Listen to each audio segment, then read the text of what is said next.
Hi, I'm back with another fun quilting design for you to try on a t-shirt quilt. This time I'm going to be free motion quilting some scallops. I've also seen these called bumps. I'm starting it from the bottom of the t-shirt or the bottom of the block, but you could also start this from the top of the block with your curves facing downward. I'm eyeballing my measurements here to give it a more whimsical look, but you could certainly draw some rows and vertical lines as a guide to help you keep your spacing consistent on these scallops.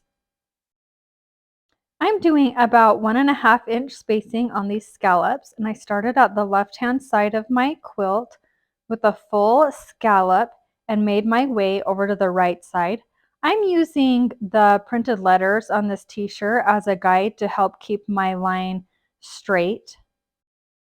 As I get to the end of this first row, I'm going to finish with a full width scallop. Then I'm going to stitch in the ditch up to the top of the next row and start with a half scallop.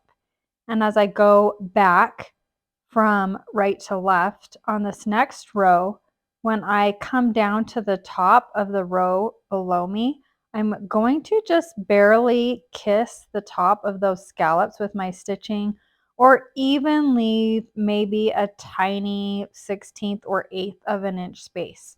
I like the little bit of space better than crossing over the stitching. I think when the stitches cross, it starts to look a little bit messy. This scallop fill is a really good quilting design for a t-shirt like this one because it doesn't distract from the design that's printed on the t-shirt. It just gives it a really cool texture on the background. And for my last row, I'm just going to go ahead and fill in this last section of scallops and just barely touch the top edge of the quilt block with the top of the curve, as you can see. I hope you enjoy using this quilting design on your next t-shirt quilt. Be sure to see my other videos in this series.